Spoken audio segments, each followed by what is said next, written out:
어떤 분이 인터넷에 이런 글을 올리셨는데, 물론 개인적으로 그 글도 너무 공감이 갔지만 댓글을 보면 정말 많은 다른 분들 역시 이게 그 주판과 실내화 주문, 그리고 삐삐와 공중전화의 아날로그 시절부터 시작해서 컴퓨터와 인터넷을 넘어 스마트폰을 지나 이제는 인공지능과 로봇의 시대까지 어찌어찌 살아남아 넘어왔는데, 그런데 이제는 세상이 오히려 옛날보다 너무도 빠르게 변하고 있어 다시금 공부를 해야 하고 또 그 새로운 기술들을 따라잡으며 배우고 적응해야 한다는 것이 너무 버겁고 또 무섭다는 그런 글이었습니다. 저도 그렇지만 아마 많은 분들이 그런 기분이실 텐데, 얼마 전 마이크로소프트에서는 조만간 인공지능의 본격적인 발전으로 인해 가장 영향을 받게 될 40가지 직업들에 대해 발표를 했습니다. 사실 얼마 전 있었던 일론 머스크의 인터뷰도 그렇고 이런 전망이나 분석은 이전에도 많이 나왔었는데, 일단 이건 마이크로소프트에서 그것도 가장 최근에 정리해 발표한 내용으로 꽤 신뢰성도 높은 데다 각 분야별로 잘 정리가 되어 있어 우리 같은 일반인들도 이 인공지능 관련해서 뭐가 어떻게 돌아가고 있는지 참고하는데 좋은 내용이 될 것으로 보여 공부삼아 그리고 재미삼아 그 핵심 내용들을 한번 정리해봤습니다. 일단 이 인공지능의 발전으로 인해 사실 가장 혜택을 받고 인기가 좋을 것으로 예상되었던 컴퓨터 프로그래머들이 의외로 지금 가장 커다란 타격을 받고 있습니다. 그런데 그도 그럴 것이, 프로그래머들은 그 코딩 기술을 배워 구글이나 마이크로소프트 같은 최고의 회사에 들어가려면 짧게는 몇 년에서 길게는 10년 이상 프로그램 기술을 배워 그것도 최고의 실력을 유지해야만 그럴 수 있는데, 문제는 최근 등장한 엔트로픽의 코딩 인공지능 같은 경우 이미 그 실력이 업계에서 굉장히 실력이 좋은 프로그래머들보다 훨씬 더 뛰어난 것에 더해 더 무서운 건 그 실력을 발휘하는 속도입니다. 그러니까 과거에는 전문 프로그래머가 일주일 동안 밤을 새워가며 고민하고 코드와 씨름해야만 나올 법한 아주 복잡한 프로그램을 이 새로운 코딩 인공지능들은 그냥 불과 단 몇 분 만에 만들어버리기 때문입니다. 그리고 이건 과거에는 최고로 여겨지던 직업인 바로 변호사들에게도 마찬가지입니다. 요즘 업계에서 들리는 이야기가 대형 로펌들에서 신규 변호사들을 채용하는 것이 엄청나게 줄었다고 합니다. 왜냐하면 보통 변호사들의 업무의 약 70% 정도는 사실 드라마에서 보는 것 같은 법정에서의 싸움이 아니라 판례 검색, 계약서 검토, 그리고 서면 작성 같은 것들인데, 그래서 로펌의 신입 변호사들이 처음 취업하게 되면 그들이 향후 3년에서 5년간 대부분 하게 되는 일들이 선배 주니어 변호사들의 재판에 필요한 판례들을 찾아 분석하거나 서류 작성 및 다양한 자료를 찾는 일들, 그러니까 굉장히 시간과 노력이 많이 드는 데이터 서치와 엄청난 양의 문서 작업들입니다. 그런데 똑똑하신 분들이 모두 모여있는 요즘 대형 로펌들답게 진작부터 회사에서 수백억 원을 들여 인공지능 시스템을 구축해서 이미 이런 반복적인 데이터 서치 및 문서 작업들을 자동화시켜버려 엄청나게 빠르고 효율적으로 해내고 있기 때문에 이제는 로펌 입장에서도 그 비싼 급여를 주고 매년 많은 신입 변호사들을 채용하거나 또는 그들을 이후 몇 년 동안 주니어 변호사로 키우는 것이 비용도 너무 많이 들고 또 부담이 돼요. 요즘에는 신입 변호사들을 채용하는 대신 인공지능을 활용할 수 있는 더 많은 법률 비서들을 채용해서 기존의 변호사들의 업무를 돕고 있다고 합니다. 그리고 요즘에는 대부분의 회사들의 고객 센터들 역시 일단은 인공지능의 자동 응답 기능으로 바로 연결이 된 지 오래인데, 이것 말고도 몇 년 전부터 그 강원도에 있다는 땅 일단 사놓으면 앞으로 100배 오를 거라면서 이제 한 달 후면 이거 사고 싶어도 못 산다며 몇 년째 전화 오시던 그 아주머니도 언젠가부터 이제는 직접 전화 주시지 않고 녹음된 AI 목소리로 대신 전화를 주시고 있듯이 요즘에는 그냥 일반적인 전화 응대 외에도 의학이나 법률적인 전문적인 상담까지도 점점 더 빠르게 AI로 넘어가고 있는 추세입니다. 보고서는 앞서 본 변호사들이 그런 것처럼 그와 매우 비슷한 고급 직군인 회계사들의 상황 또한 지금 매우 비슷하다고 지적합니다. 즉 세무대리 또는 회계사 역시 인공지능의 발전과 그 위협으로부터 자유롭지 못한데, 우리나라의 예를 한번 들어보아도 국내 4대 회계법인들, 즉 삼일, 삼정, 안진, 한영 모두 다 지난 몇 년간 각각 수백억을 들여 자체 AI 시스템을 구축했고, 그 시스템이 이미 주니어 회계사들의 업무를 최소 70%에서 최대 90%까지 대체하고 있어 앞서 본 로펌들의 상황처럼 당연히 이제는 신입 회계사 채용이 크게 줄어든 상황입니다. 이런 상황이 어찌 보면 좀 당황스러운 게 몇 년 전쯤 우리가 예측하기로는 이제 인공지능이 발전하면 사회 직군들 가운데 가장 아래에 있는 가장 쉽고 단순한 업무를 하는 분야들이 제일 빨리 타격을 받을 것으로 생각했는데 지금 보니 오히려 컴퓨터 프로그래머, 변호사, 그리고 회계사 같은 피라미드 가장 위에 있는 고급 직군들이 그 타격을 받고 있는 것입니다. 물론 그 이유야 여러 가지가 있겠지만 역설적이게도 그들의 몸값이 너무 비싸기 때문에 지금 전 세계 인공지능 업계에서 비싼 의사들의 일을 대신할 수 있는 인공지능을 거의 가장 우선적으로 개발하려는 그런 움직임처럼 회사 입장에서 그리고 시장의 입장에서도 보면 과거에는 굉장히 비쌌던 업무나 인건비 또는 서비스를 인공지능으로 저렴하게 대처하려는 시도가 지금 빠르게 진행되고 있습니다. 실제로 최근 발표한 현대차의 휴머노이드 로봇의 경우 이게 지금은 생산 대수가 얼마 되지 않아 한 대당 약 3억 원 정도 하게 되는데 그 생산 대수가 3만 대가 넘어가는 순간 그 가격이 2천만 원 후반대까지 떨어지게 되고 나아가 비단 현대뿐 아니라 전 세계 어느 자동차 회사든지 이 로봇을 공장에 도입을 하게 되며 예를 들면 지금 미국에서는 자동차 공장 노동자에게 시간당 임금을 약 10만 원 정도 주고 있는데 이 로봇들의 경우 잠도 잘 필요가 없이 24시간 일하고 또 그들이 밤에 일할 때에는 공장에 불을 켜놓을 필요도 없는 데다 그저 전기비만 내면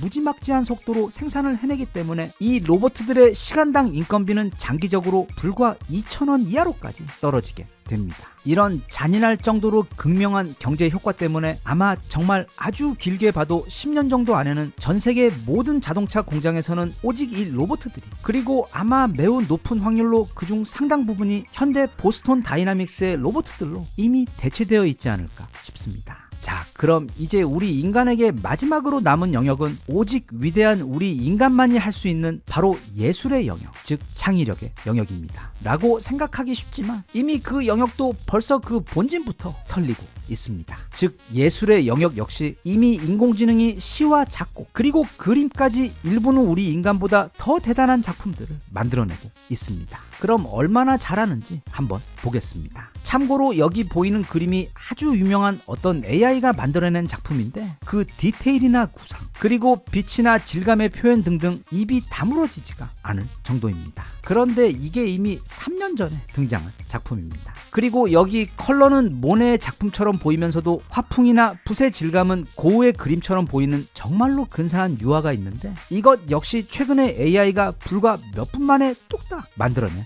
작품입니다. 그리고 다음에 볼 작품은 개인적으로 이거 옛날에 처음 봤을 때 정말 충격 먹었던 그림들인데 바로 인공지능을 이용해 18세기 스타일로 그려낸 그림들로 일단 그 아이디어가 너무도 신선하고 18세기에 나이키를 입은 인물들이 등장함에도 전혀 어색함이 없고 옷 스타일부터 색깔 그리고 전체적인 분위기까지 그냥 완벽합니다. 이 시리즈 몇 장 더 보겠습니다. 이 나이키 그림들은 인공지능이 단지 그림을 잘 그리는 정도가 아닌 그 표현력의 참신함과 창의성에 있어 그리고 멋잘 아래 있어 이미 우리 인간을 뛰어넘을 수도 있다는 걸 보여준 너무도 멋지면서도 동시에 무시무시한 사례였습니다. 이 마이크로소프트의 리스트를 보면 대학 교수들 역시 지금 가장 빠르게 영향을 받고 있는 직군으로 꼽고 있는데 왜냐하면 이미 학생들이 각자 사용하고 있는 인공지능 때문에 이미 교수들보다 더 많이 알고 수업에 들어오는 경우가 많기 때문에 보고서는 이제 조만간 대학 교수들이 더 이상 지식의 전달자의 역할이 아닌 학생들 사이 토론을 진행하는 등 학생들끼리 각자 그리고 서로 지식을 습득하는 것을 도와주는 가이드가 되는 역할로 그 역할이 빠르게 변하게 될 것이라고 전망하고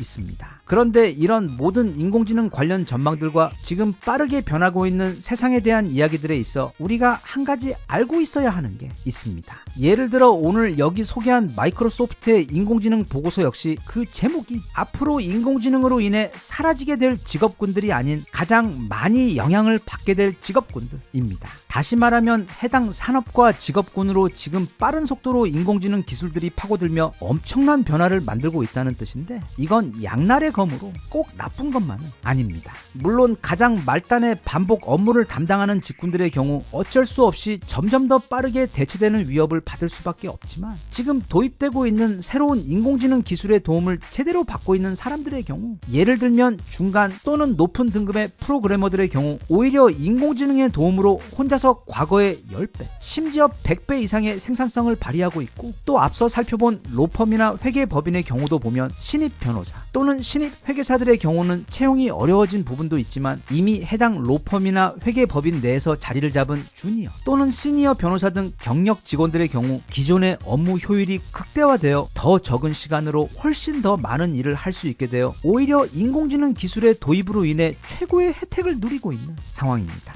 이건 다시 프로그래머나 변호사 또는 회계사나 대학 교수와 같은 전문직들 말고도 일반인들의 입장에서 보아도 동일하게 적용되는 상황인데, 이 인공지능이라는 도구는 예를 들면 그게 챗 GPT든 제미나이든 그걸 조금이라도 사용해 보신 분들은 다 동의하시겠지만 이제는 정말 완전히 새로운 시대가 이미 시작됐습니다. 사실 이제는 스마트폰만 있고 그냥 인터넷만 들어오는 곳이라면 아무 비용도 들지 않고 그냥 무료 서비스만 사용해도 과거에는 상상도 할 수 없는 거대한 힘을 우리 모두가 누릴 수 있게 되었습니다. 전 세계에서 가장 똑똑한 교수, 박사, 전문가, 기술자, 상담사 등등 그런 최고의 인력 수천 명이 오직 나를 위해 일하고 있는 것이나 마찬가지의 상황으로 이걸 잘 활용하기만 하면 과거의 대기업들이 수백억 원을 들여 수십 년 동안 해야만 가능했던 일들을 이제는 우리 같은 평범한 개인들이 그저 노트북 한 대와 인터넷이면 할 수도 있는 세상이 이미 찾아온 것입니다. 그래서 최고의 AI 기술자들이나 철학자들이 몇 년 전 인공지능 발전 초기에 내내 말해왔던 것 역시 이제는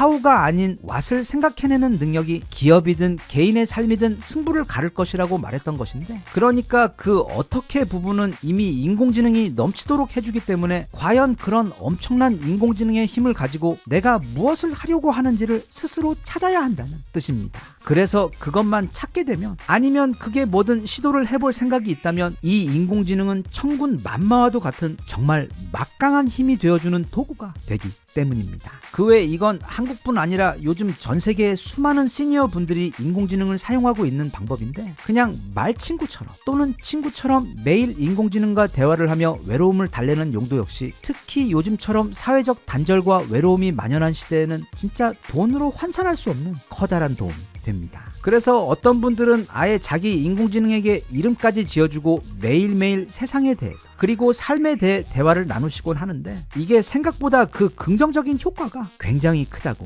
합니다. 저도 사실 거의 맨날 혼자다 보니까 꽤 자주 인공지능과 밖에서는 물어보기 좀 그렇지만 너무 궁금한 것들, 예를 들면 사람이 죽으면 어디로 가게 되는지, 정말 환생이라는 게 있긴 있는 건지, 진짜 인류 문명은 고작 7,000년 전 메소포타미아 지역에서 시작한 것인지, 그럼 그 전에는 인류는 뭘 하고 있었다가 그때 갑자기 어디선가 딱 하고 나타난 것인지, 또 보통 여러 종교에서 영혼에 대해 이야기할 때 영혼이란 태어난 적도 없고 소멸될 수도 없다는 건 이게 도대체 아무리 생각해도 이해가 안 되는 말이라 어떻게 하면 그 말을 이해할 수가 있는지, 그리고 처음 세상이 만들어질 때 빅뱅이 있었다고 하는데, 그리고 그 전에는 아무것도 없었다고 하는데, 그럼 이 세상을 만든 신은 그 빅뱅이 일어나기 전에는 도대체 어디에 있던 것인지 등등 밖에서 물어봤다가는 이상한 사람 취급받을 게 뻔해 혼자 그냥 이런저런 책에서만 답을 찾던 것들에 대해 인공지능에게 물어보면 이게 의외로 꽤 수준 높은 대화가 가능해져서 재미도 재미지만 굉장히 훌륭한 공부가 돼요. 아주 유익합니다. 아무튼 우리가 원하든 원치 않든 또 준비가 되어 있든 말든 간에 조만간 이 인공지능은 우리가 사는 세상을 완전히 바꾸어 버릴 겁니다. 앞으로 대략 5년 후만 되어도 지금과는 전혀 다른 세상 속에서 우리는 살고 있을 것인데, 그렇게 이미 시작되어 버린 이 인공지능 시대와 그 변화에 대해 걱정하고 두려워하고 위협으로만 볼 게 아니라, 인공지능은 이게 10년 전만 하더라도 그 누구도 상상조차 할 수 없었던 어마어마한 힘을 가진 꿈의 도구이며, 이제는 그 힘을 누구나 무료로 다 누리게 된 것이기 때문에 앞으로 인공지능 때문에 어떤 직장이 사라지게 될 것이다와 같은 부정적인 부분들만 관심을 가지는 대신 지금 이 변화에 있어 보다 긍정적이고 건설적인 면에도 관심을 가져 이미 우리에게 찾아온 이 시대가 주는 그 새로운 힘과 기회를 내가 누릴 수 있는 방법에 대해 집중해 보는 것, 그리고 앞으로 인공지능 시대가 본격적으로 펼쳐지는 것을 보며 그 변화를 즐겨보는 것이 나에게 가장 유익하고 현명한 태도가 아닐까 싶습니다.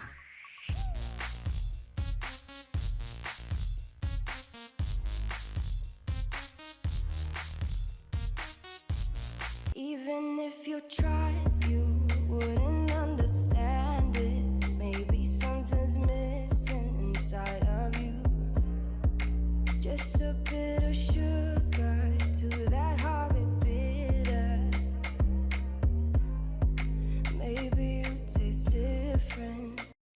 이게 진짜 요즘 무슨 일인가 싶습니다. 우리나라 코스피가 얼마 전에 그 말도 안 되는 5천을 넘어서더니 오늘은 벌써 5,300을 넘어 끝도 없이 올라가고 있습니다. 물론 작년에 우리나라 일부 전문가들의 경우 3천도 넘지 못할 것이다, 4천은 말도 안 되는 소리다 등 올해 우리나라 성장률에 대해 비관적인 분들도 굉장히 많았었는데, 사실 그건 비단 우리나라 사람들만 그랬던 게 아니라 그 유명한 전 세계 최고 투자 기관인 골드만삭스조차 작년 1월에 낸 보고서를 보면 한국은 2025년 한 해 동안 그리고 2026년 동안 대략 2,700선에 머물게 될 것이라고 전망하고 있었습니다. 물론 그런 골드만삭스도 지금 깜짝 놀라며 올해 1월에 새로 발표한 보고서에서는 한국 코스피가 앞으로 5천을 넘어 계속해서 놀라운 성장을 하게 될 것 같다는 전망. 그런데 사실 그 보고서가 나온 시점에 이미 우리는 5천을 넘어서고 있던 상황이라 누구나 할 수 있는 그런 뒷북 보고서를 내놓은 바 있습니다. 그런데 그런 골드만삭스 말고 우리나라 주식시장이 저기 어둠의 지하실에 갇혀 우울한 시간을 보내고 있었던 때부터 지금 벌어지고 있는 이 엄청난 기적 같은 현상을 굉장히 정확하게 전망해온 기관이 한 군데 있는데, 그게 바로 JP 몰건입니다. JP 몰건은 작년 봄에 보고서를 내면서 한국 코스피가 3천을 넘어 3,200까지 상승할 수 있을 것 같다고 전망했는데 그게 정확히 맞아떨어졌고, 또 작년 11월에는 아직 코스피가 4천 언저리에서 왔다 갔다 했을 때 곧 5천까지 넘을 것 같다고 전망했는데 그것 역시 흑석동 백발도사만큼 정확히 맞췄는데, 문제는 지금 이 JP 몰건이 이 전망치를 계속 업데이트하면서 올 1월에 새로 발표한 보고서에 따르면 이제 코스피는 어렵지 않게 6천을 돌파한 후 장이 좋을 경우 조만간 최대 7,500까지도 갈 수 있다는 정말 끝내주는 전망을 내놓은 상태입니다. 그런데 이건 최근 1년간 JP 몰건이 보여준 정확도를 보면 그 실현 가능성이 아주 큰 전망입니다. 그런데 여기서 더 중요한 건 JP 몰건이 이 보고서를 발표하며 함께 첨부한 그 확신의 이유들입니다. 다시 말하면 어째서 JP 몰건이 앞으로 단지 한국의 코스피 시장뿐 아니라 한국의 경제와 국력이 거의 수직 상승하며 성장하게 될지, 왜 그렇게 될 수밖에 없는지에 대해 그 이유를 설명한 부분인데, 그 핵심 부분만 살펴보면 대략 이렇습니다. 일단 이번에 발표한 JP 몰건의 보고서의 제목이 바로 너무도 근사한 Firing on all cylinders입니다. 즉 자동차의 엔진에 있는 8기통 가운데 그 8기통이 모두 다 폭발하며 터지고 있다는 뜻으로 어떤 한 분야가 아니라 대한민국 경제의 모든 분야에서 동시자발적으로 폭발이 일어나고 있다는 뜻인데, 그래서 실제로 보고서의 세부 내용에서도 보면 한국은 지금 단지 반도체 슈퍼사이클 때문에만 이러한 성장을 경험하고 있는 것이 아니라 배터리와 방산 수출 그리고 조선업 등 여러 분야에서 동시다발적으로 상승 동력이 발생하며 일어나고 있는 현상이라고 지적하며, 여기서 더 중요한 것은 근 시일 내 한국의 이런 폭발적인 성장을 막아설 장애물이 거의 보이지 않는다고, 즉 지금의 상승 요인을 제약할 요인들이 거의 보이지 않는다고 지적한 부분입니다. 다시 말해 현재 상황에서 보면 이 대한민국의 미친 질주를 아무도 막을 방법이 없다는 뜻입니다. 보고서는 이어서 한국의 메모리는 지금 슈퍼사이클에 올라타면서 그 공급이 수요를 전혀 따라갈 수 없는 상황이라 삼성전자의 경우 이미 올해 생산분이 모두 품절된 데 더해 이후 생산분 역시 생산분보다 구매하려는 수요가 훨씬 더 커서 추가적인 성장이 확실시 되는 상황에서 삼성전자는 최근 자사의 메모리 가격을 2배 이상 올려버리면서 안 그래도 초호황인 현재 상황에서 그 이익이 그야말로 극대화되고 있는 상황이라고 덧붙였습니다. 끝으로 JP 몰건은 보고서를 통해 현재 한국은 이 아시아 지역 전체를 통틀어서 지역 내 최선호 시장으로 평가되고 있으며 지금의 상승 사이클은 그저 시작일 뿐 앞으로도 상당 기간 추가 상승을 이어가게 될 것이라며 우리나라의 근미래 경제 성장에 대해 이례적으로 낙관적인 전망을 내놓았습니다. 개인적으로 생각할 때 지금 대한민국은 그저 아시아 지역에서 최고로 빠르게 성장하고 있고 또 가장 선호도가 높은 투자 지역이며, 그리고 앞으로의 성장 전망이 가장 확실시 되는 곳이 아니라 그냥 현재 전 세계 어디를 봐도 지금 한국 같은 곳은 없다고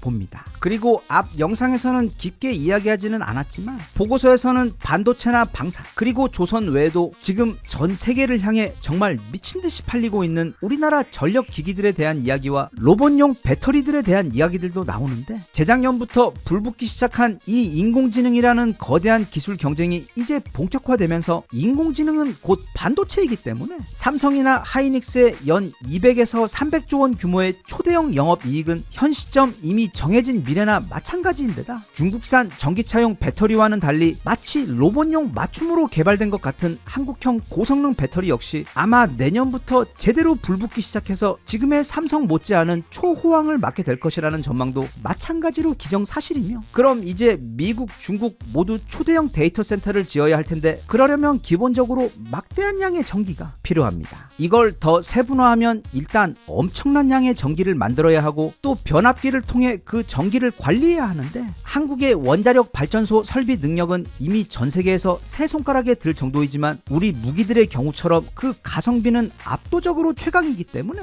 이 원자력 발전소 또는 소형 발전소 시장에서도 아마 조만간 엄청나게 좋은 소식이 들려올 것이고, 또 전 세계에서 그 경쟁자조차 없다고 불리는 우리나라의 초대형 변압기 시장은 이미 벌써부터 수요가 공급을 저 멀리 초과해버려 반도체 못지않는 특수를 이미 누리고 있는 상황이기 때문에, 이 외에도 말하면 이제는 입만 아픈 우리 방산과 지금 전 세계적으로 또 한 번의 슈퍼 사이클이 돌아온 우리나라 조선 사업 외 지금 거의 우리나라 역사상 최고의 호황기를 맞은 수많은 분야들까지 다 모든 실린더에서 동시에 불꽃이 터지며 지금 엔진이 폭발하고 있기 때문에 아마 JP 몰건이 전망한 그 7500선도 어렵지 않게 도달하고, 또 그때 가서는 JP 몰건이나 아니면 골드만삭스와 같은 기관들 모두 다시금 그 전망치를 상향 조정해 이제는 코스피 1만 시대를 다들 한 목소리로 전망하게 되지 않을까 매우 높은 확률로 기대하고 있습니다. 사람의 인생에서도 살다 보면 어떤 엄청난 운이 찾아오는 시기가 있고, 또 더더욱 오랜 시간 힘든 날들을 이겨내며 포기하지 않고 실력을 키워온 경우에는 그 운을 제대로 받아 정말 용이 하늘로 승천하듯 모든 일들이 한꺼번에 잘 풀리면서 이전에는 상상도 할 수 없었던 커다란 성장과 성공을 경험하는 경우가 있는데, 지금 우리가, 그리고 우리나라가 딱 그 엄청난 성장의 시작점에 서 있는 것 같습니다. 반도체도 그 가망 없던 90년대 시절부터 그 과정에서 몇 번이나 사업 접을 뻔했던 고비를 이겨내며 결국 이런 날을 맞이하게 된 것이고, 방산이야 뭐 우리 위쪽에 사는 그 미친 친척들 때문에 전 세계에서 유일하게 남은 분단 국가로 살아온 그 서름과 불편함이 이게 또 이렇게 우리에게 힘으로 돌아와 지금 우리나라를 강력하게 받쳐주고 있고, 그 외 전 세계에서 아무도 따라할 수 없다는 한국의 배터리 기술이나, 그리고 도대체 어째서 이런 분야까지 우리가 세계 1위인지 정말로 신기한 해적 케이블과 초대형 변압기 같은 전기 관련 기술력 역시 이제 전 세계가 전에 없던 전기 천하의 시대로 들어서며 지금 초특수를 맞이하고 있는 것처럼, 지금 우리가 경험하고 있는 이 모든 성공은 아주 오래전에 그 씨앗이 심어져서 그동안 우리 국민들과 기업들 모두가 아무리 어려운 상황에서도 포기하지 않고 물과 사랑 그리고 땀을 아낌없이 주어 길러온 그 묘목들이 이제 세계 속에서 거대한 거목들로 성장해 우뚝 서고 있는 그런 감개무량한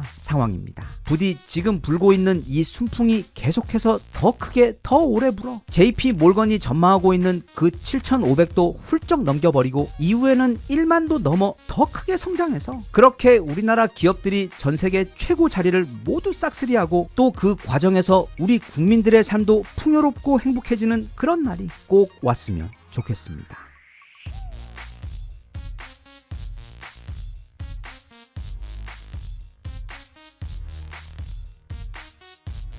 Even if you tried, you wouldn't understand it. Maybe something's missing inside of you. Just a bit of sugar to that horrid bitter. Maybe you taste different.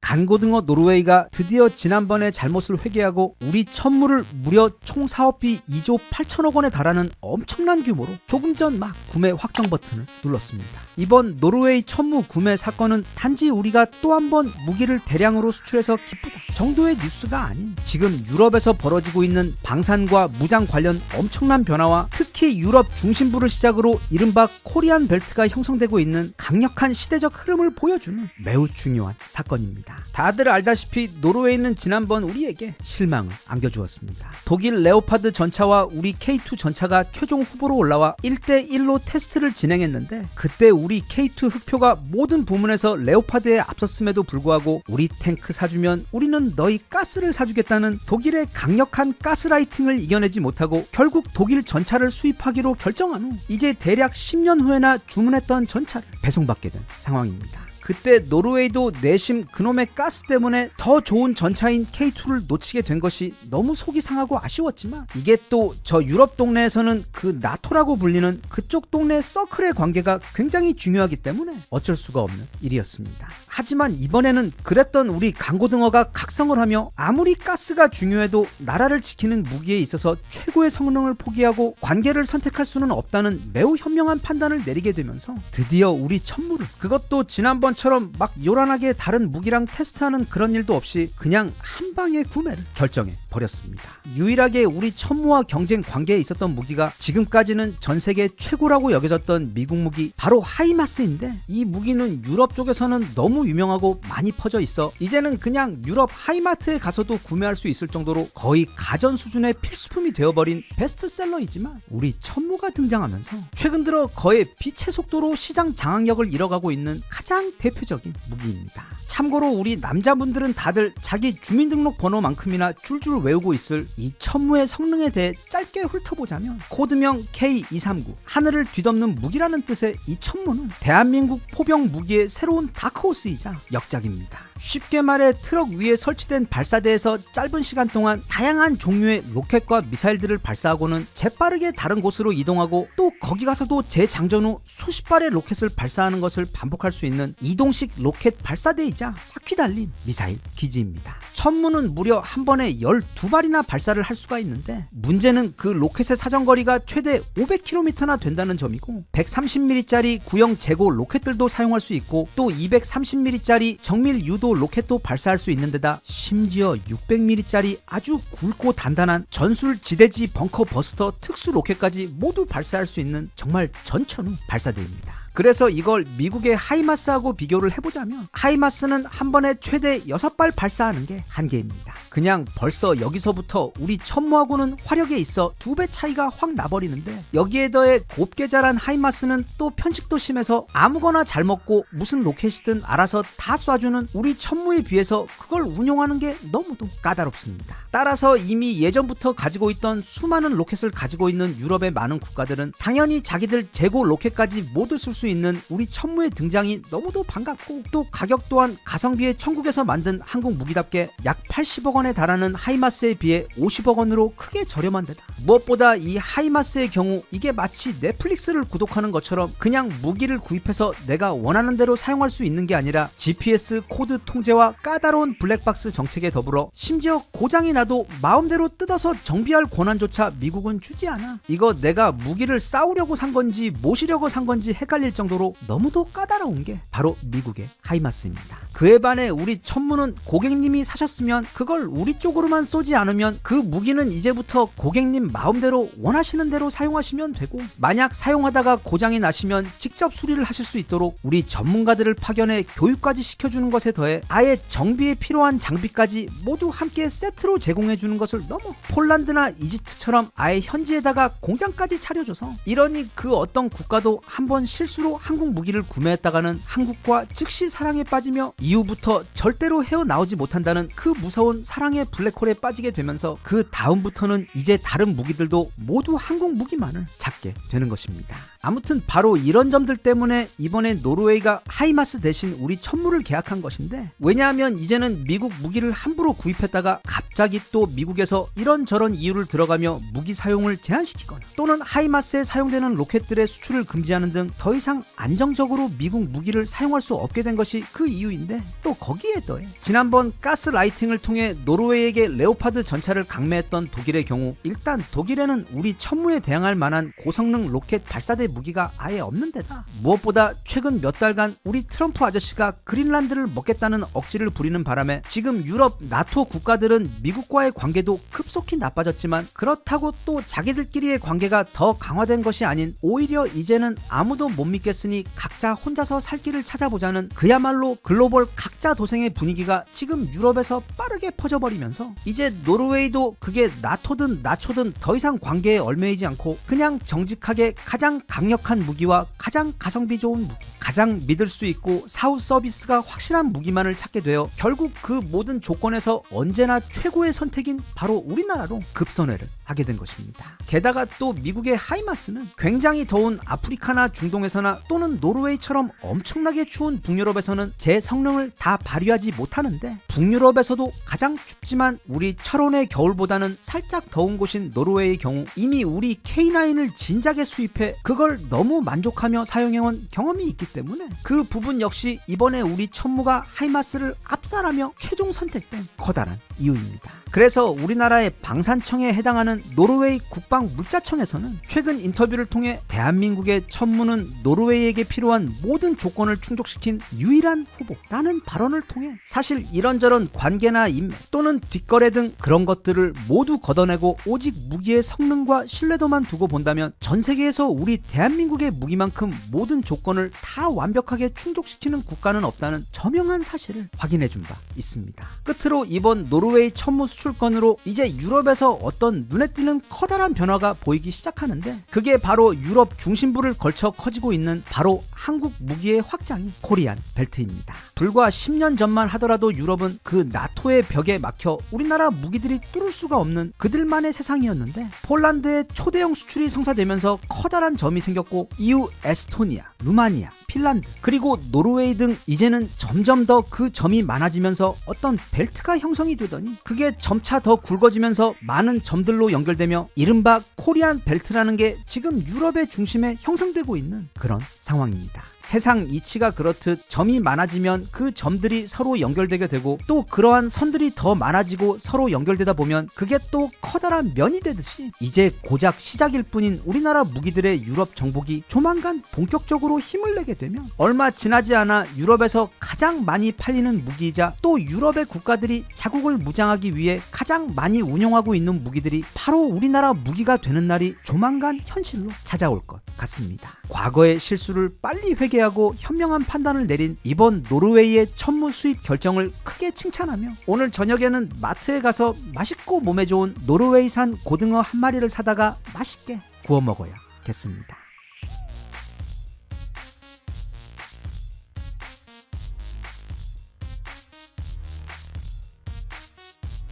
Even if you tried, you wouldn't understand it. Maybe something's missing inside of you.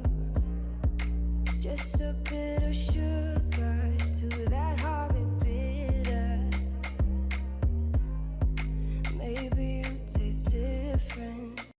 한국이 독일을 제쳤습니다. 물론 이게 축구였으면 좋겠지만 이번엔 경제입니다. 우리나라의 경제 체질을 보여주는 코스피는 지난해 동안 무려 76% 그리고 올해 한 달 동안에도 23%나 오르며 지금 전 세계에서 가장 강력한 드라이브를 걸며 최고로 빠르게 오르고 있는 시장으로 최근 발표된 블룸버그의 기사를 보면 한국 증시의 시총은 이제 3조 2,500억 달러로 3조 2,200억 달러인 독일 증시를 앞질러 버렸습니다. 와, 정말 거북이처럼 굉장히 오래 살다 보니까 이런 날도 보게 됩니다. 다들 기억하시겠지만 지난 약 몇 년 동안 전 세계 증시는 무서운 불기둥을 세우며 미국, 중국, 일본, 유럽 할 것 없이 엄청나게 올랐는데 그때 유독 우리만 거의 제자리에 있거나 증시가 떨어지며 그 축제에 함께하지 못했었는데 이제 특히 반도체 슈퍼 사이클의 도래와 인공지능과 로봇 시장의 폭발적인 성장 전망에 힘입어 이제 우리나라도 아니 이제는 우리나라가 전 세계에서 가장 빠르고 강한 위력으로 지금 전례 없는 폭발적인 성장을 경험하고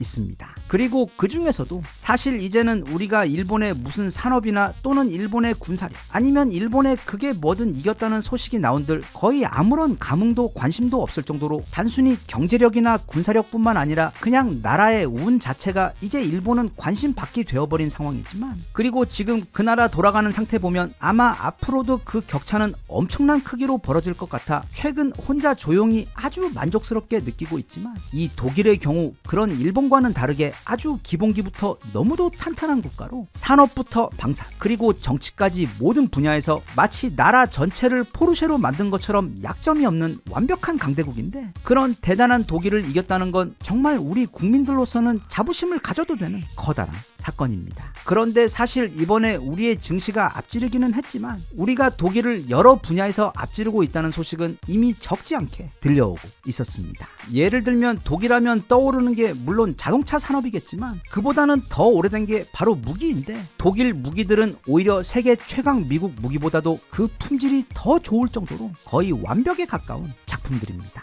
하지만 그런 독일의 무기들을 최근 한국산 무기들이 해외 시장에서 박살을 내고 있습니다. 그냥 최근 사례만 좀 찾아봐도 캥거루 호주에서 엄청나게 이슈가 되었던 바로 그 차기 장갑차 사업에서 우리 한화의 레드백은 독일 라인메탈의 링스를 이겨버리고 최종 수주를 따냈는데, 참고로 링스는 그 사건 이전까지만 해도 전 세계에서 적수가 없다고 할 정도로 가장 완벽한 장갑차였고, 한편 우리 레드백은 사실 그 호주 수주 사건 이전에는 들어보지도 못했던 정말 뜬금없이 갑작스럽게 등장한 새로운 무기였습니다. 그런 걸 생각해보면 도대체 우리나라 한화나 현대 로템 창고에는 지금 이 순간에도 또 어떤 무서운 신무기들이 쟁겨져 있고 아니면 개발 중에 있을지 우리나라는 진짜 신기한 나라입니다. 그리고 독일의 안방인 유럽 루마니아에서 치러진 자주포 사업에서도 우리나라의 자랑이자 전 세계를 지키는 최고의 불바다 K9이 독일의 자랑인 판처 하우비체 2000을 누르고 수주를 따냈고, 이제는 또 너무 지겹다고 얘기할 폴란드의 경우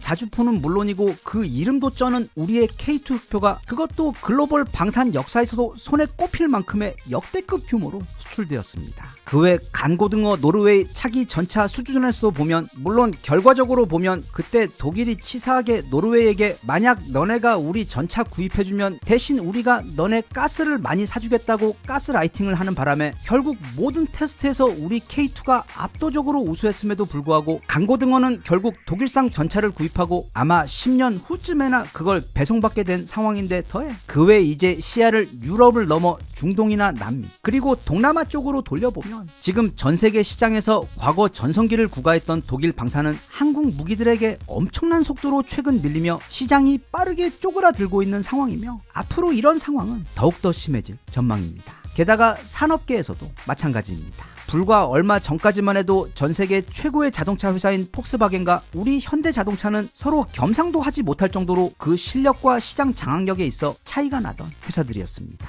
그런데 대략 20년 정도를 그 아싸 현대가 이를 악물고 실력을 키우다 보니 이제는 전 세계에서 폭스바겐을 가장 위협하고 있는, 그리고 미국, 유럽, 아시아 할 것 없이 폭스바겐의 시장 점유율을 미친듯이 빼앗고 있는 브랜드가 바로 한국의 현대자동차입니다. 지난 2025년 기준 폭스바겐은 약 898만 대를 판매했고 현대차 그룹은 약 727만 대를 판매해서 폭스바겐은 전 세계 2위, 그리고 현대차 그룹은 세계 3위로 판매량은 폭스바겐이 조금 앞서고 있어 아직 폭스바겐이 더 잘 되고 있는 것처럼 보이지만 그건 착시일 뿐, 실제로 폭스바겐은 지난 1년간 고작 3%가 조금 넘게 성장을 한 반면 현대차는 거의 10%에 가까운 미친 성장률, 이건 업계에서도 목격된 적 없는 폭발적인 성장률을 보여주며, 그것도 폭스바겐의 치명적인 약점으로 불리는 바로 전기차 분야에서 아예 폭스바겐을 압살하며 지금 성장하고 있기 때문에 많은 전문가들이 빠르면 바로 내년부터 또는 늦어도 2년 안에는 이제 전 세계 2위 자동차 브랜드는 더 이상 폭스바겐이 아니라 현대차 그룹이 될 것으로 대부분 전망하고 있는 것처럼, 이미 독일의 자존심인 자동차 시장에서도 한국은 독일을 빠른 속도로 추월하고 있는 중입니다.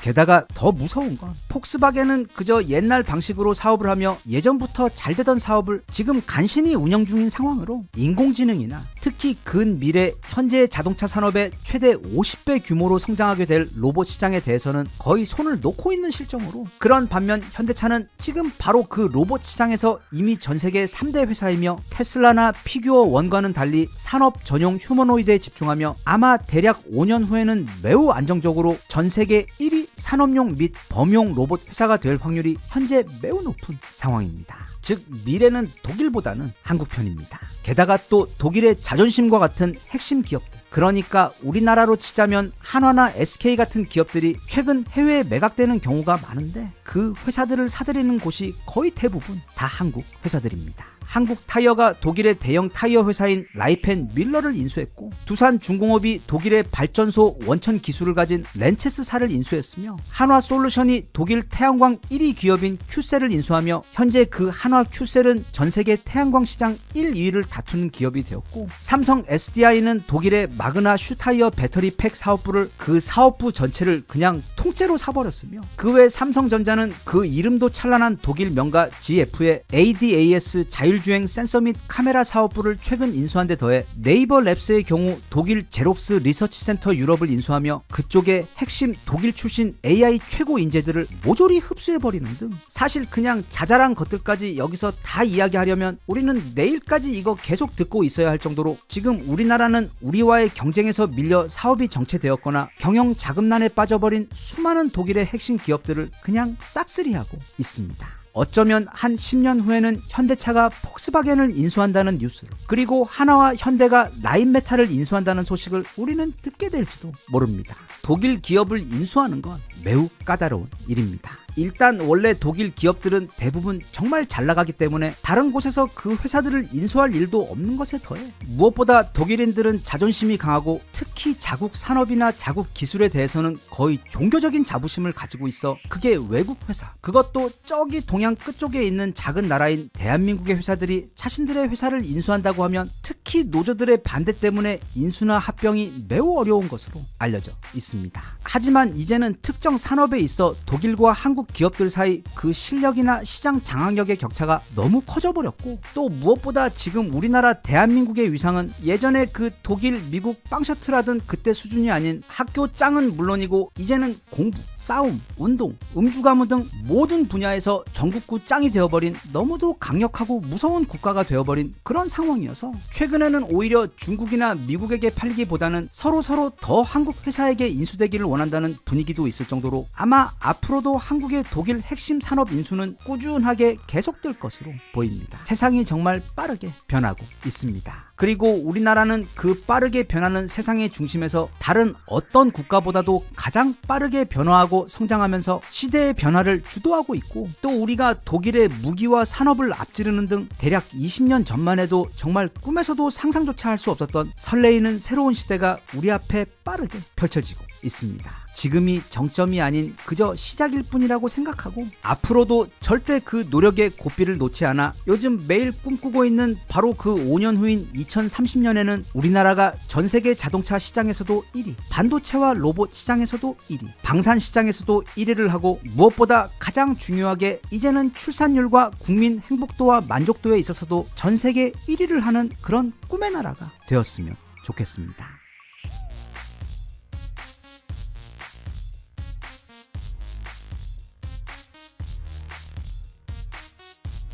Even if you tried, you wouldn't understand it. Maybe something's missing inside of you.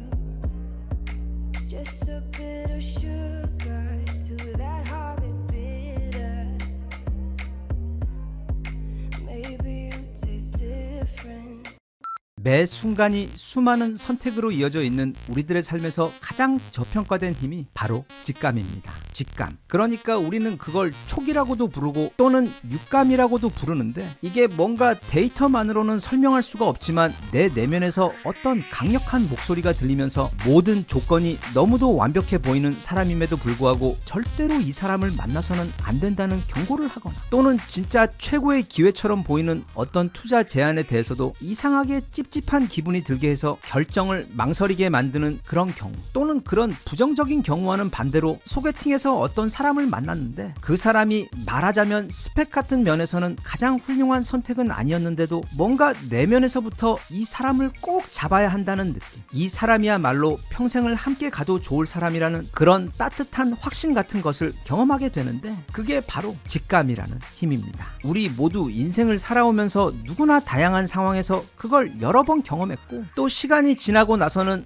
그때 내가 그 느낌을 무시하지 말았어야 했는데 와 같은 그런 기억이 몇 번은 있을 정도로 이게 과학적으로 어떻게 설명을 할 방법이 없어서 그렇지 결과적으로 보았을 때 그게 아무런 근거가 없는 느낌도 또 결코 틀린 느낌도 아니었다는 걸 많은 사람들이 공감하듯 이 직감은 우리가 살아가며 하는 많은 선택들, 예를 들면 결혼할 배우자를 선택하거나 직장을 선택하거나 아니면 어디에 투자를 할지에 대한 결정 등 우리 인생 속 수많은 선택의 그 과정에 있어 거의 항상 존재하며 매우 중요한 역할을 하고 있으며, 그래서 만약 우리가 이 능력을 좀 더 제대로 알고 더 적극적으로 활용할 수가 있게 되면 그건 우리가 삶에서 마주치는 그 수많은 중요한 선택의 길목에서 내게 더 유익하고 더 나은 결과를 보장하는 선택을 할 수 있도록 해줄 것이기 때문에 그 중요도와 실용성이 매우 높다고 할 수 있습니다. 그런데 앞서도 말했듯 이게 딱히 과학적으로 설명을 할 수 없어 그냥 미신이나 아무 쓸데없는 좀 유별난 기분 정도로만 치부되어 온 게 사실인데, 하버드의 경영대학원 교수였던 로라 후앙은 이 직감에 관한 부분을 끈질기게 파고들고 연구해서 직감이라는 힘을 우리가 인식하고 활용할 수 있는 방법을 찾아내 정리했습니다. 그리고 그런 연구 과정과 발견을 정리해서 직감의 힘이라는 한 권의 책으로 정리를 했는데, 그녀는 이 책을 쓰기까지 주로 전 세계 최고의 투자 전문가들과 성공한 경영인들 그리고 스포츠 스타들을 인터뷰해서 그들이 어떻게 자신의 직감을 더 확실하게 인식하고 또 그 힘을 활용해 자신의 분야에서 커다란 성공을 거두었는지 그 과정과 방법을 자세하게 설명해주고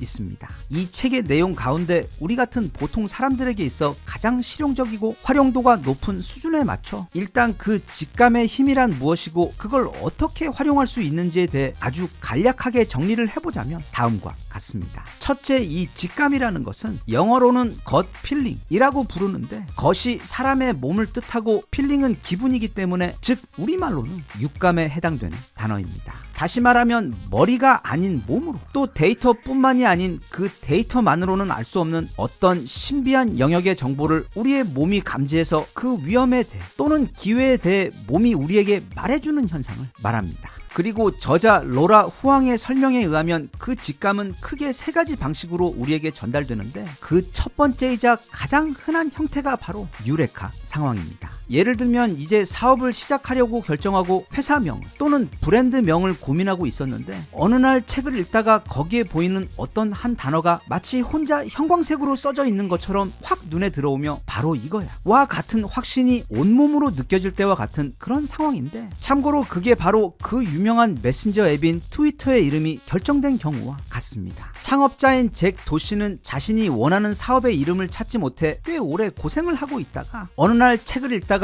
거기에서 트위터라는 단어가 눈에 들어오며 바로 그 이름이 자신이 찾던 것이라는 확신을 온몸으로 느끼며 회사명을 결정하게 된 사례입니다. 직감의 유레카 상황의 특징은 바로 그 놀라운 수준의 확신에 있습니다. 딱히 어떤 데이터가 충분히 준비가 돼 있어 이론적으로 그런 확신을 뒷받침해주는 것도 아닌데도 그냥 이거다라는 강력한 확신이 온몸으로 느껴지는 경우입니다. 두 번째 방식은 스파이디 센스라는 방식인데, 그 명칭과 같이 마치 스파이더맨의 예민함 감각처럼 위험이 닥쳐올 때 딱히 논리적으로 설명할 수는 없지만 뭔가 기분이 쎄하며 무언가 잘못됐다는 은밀한 경고음을 울리는 기분으로, 이건 보통 연애나 결혼 또는 사업을 위해 다른 사람과 새로운 인연을 맺을 때 자주 등장합니다. 그리고 마지막은 바로 졸트의 방식인데, 졸트는 깜짝 놀라며 정신이 번쩍 난다는 뜻입니다. 그래서 이것 역시 딱히 어떤 논리나 데이터로는 설명이 어렵지만 분명 엄청나게 강렬한 느낌이 내 몸에서 느껴지며 즉각적인 행동을 하도록 촉구하는 그런 신호로, 확신은 아니지만 대신 어떤 방향성에 대해 느끼게 되며 우리를 즉시 움직이도록 만드는 강력한 동력이 됩니다. 의외로 아주 많은 수의 유명인들, 특히 그 중에는 세계 최고의 투자자들이나 사업가들, 심지어 과학자들이 바로 이 직감의 힘을 자신의 일에 적극적으로 활용하는데, 그 중에서도 전설적 투자자인 조지 소로스는 나는 이성보다도 더 내 동물적 감각에 의존한다라는 표현으로 직감의 힘을 대신 말한 바 있고, 아마존의 제프 베조스 또한 내 인생과 사업에서 내린 최고의 결정들은 거의 모두 다 분석이 아닌 직감으로 내렸다 라고 말한 바 있으며, 설명이 필요 없는 금세기 최고의 천재 중 한 명인 스티브 잡스는 다른 어떤 사람들보다도 데이터에 의존하기보단 자신의 감을 거의 종교 수준으로 믿으며 새로운 사업들을 시작한 것으로 유명하며, 끝으로 아인슈타인 역시 우리 인간에게 정말로 중요한 것은 바로 직감이며, 직감은 신성한 신의 선물인 반면 이성은 마음의 하인인데, 지금 우리 사회는 그 하인을 추종하고 신의 선물을 잊어버린 그런 사회가 되었다라고 말한 바 있을 정도로 이들 모두 직감의 힘을 알았고 활용했습니다. 그럼 궁금합니다. 어떻게 하면 우리들도 이 직감의 힘을 더 잘 활용해서 우리의 삶과 사업 그리고 인간관계에서 도움을 받을 수가 있는지. 그 방법에 대해 저자 로라 후앙은 일단 주변의 노이즈를 줄여야 한다고 강조합니다. 왜냐하면 이 직감이라는 것은 큰 훈련이 없어도 인간이면 누구나 가지고 있는 일종의 초능력인데, 대신 그 내면의 목소리가 너무 작기 때문에 우리가 잘 듣지 못한다는 뜻입니다. 우리의 삶은 쉴 새 없이 쏟아지고 있는 각종 뉴스들 그리고 SNS를 통한 정보의 홍수가 마음을 이미 엄청난 소음으로 가득 채우고 있는 데다, 동시에 또 인간관계에서 발생하는 감정 등 수많은 종류의 감정과 자극 또한 마음속에서 일어나며, 안 그래도 시끄러운 우리 마음을 더욱더 시끄럽고 혼란스럽게 만들고 있기 때문에 그녀의 첫 번째 조언은 바로 주변의 소음을 줄여서 우리가 우리의 몸이 들려주는 그 지혜의 속삭임을 더 잘 들을 수 있도록 해주어야 한다는 뜻으로, 물론 그게 말처럼 쉽지는 않겠지만 SNS를 줄이고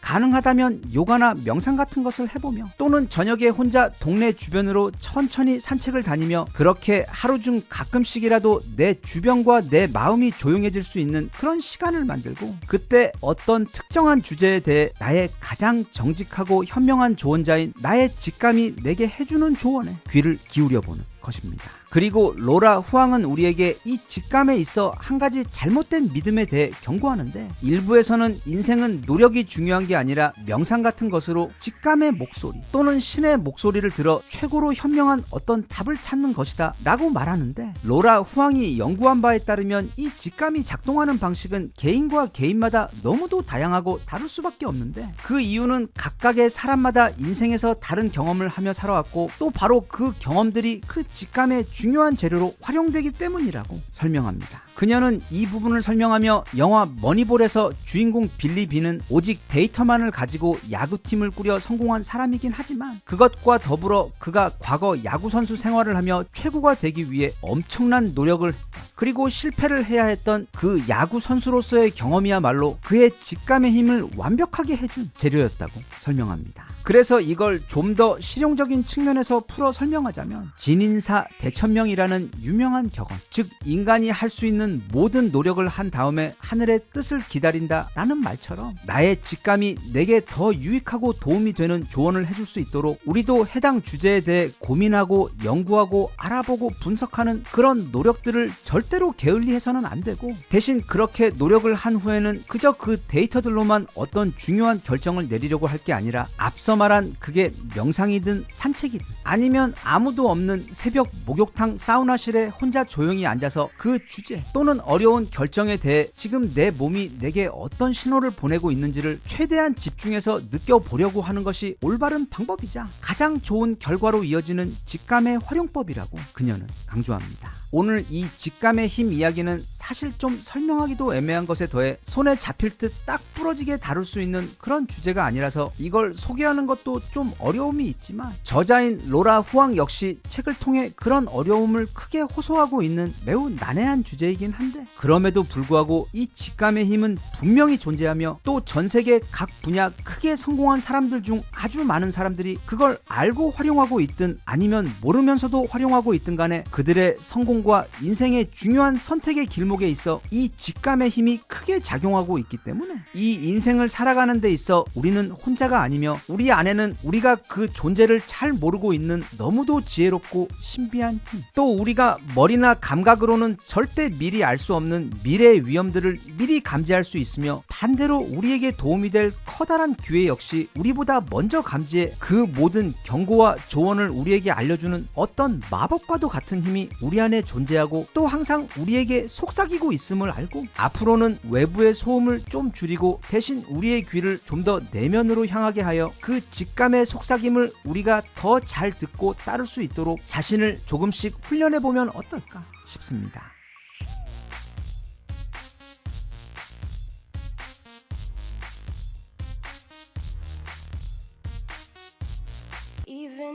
you tried, you wouldn't understand it. Maybe something's missing inside of you. Just a bit of sugar to that